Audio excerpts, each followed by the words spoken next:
Welcome to my YouTube channel, Tony Su Vega, your feng shui guru and paranormal expert. Today is May 3, 2024, Friday, Day of the Rabbit. Best color, green. Activities. As we all know, rabbit, Sen, Z-H-E-N, or the energy of the female wood. So activities would be that of anything to do with vegetables, flowers, grass, shrubs, and hence activities could be planting, harvesting for the root crops.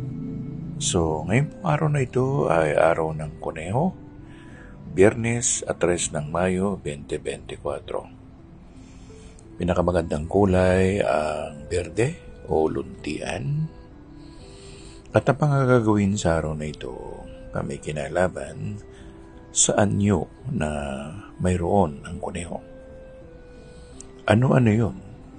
May kinalaman sa gulay, ang shrub o bush, yung ginagamit na hedges sa lugar, mga halaman, yung binubungkal sa ilalim ng lupa, kaya ng patatas, at marami pang iba na hindi natin mabanggit lahat dito.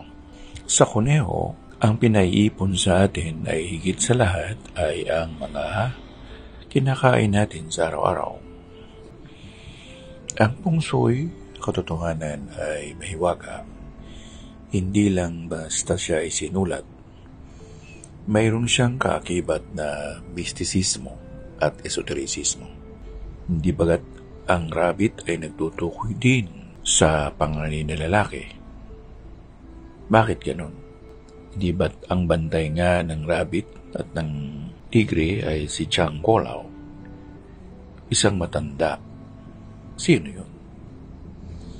So, sa kabutihang palad, marami pa rin nakakaintindi ng kahiwagaan ng mga naganap ng mga pagsusulat ng mga sinaunang Chino sangayon sa Chinese Analect at mga naisulat tungkol dun ay kailangan nga nating magbanat ng buto para meron tayong makakain sa hinaharap. Di ba nga ba't ang pagkain natin ay mayroon ng inihahalong mga kemikal? Paano ngayon ang magiging buhay ng tao kung ganito ang lalakaran natin?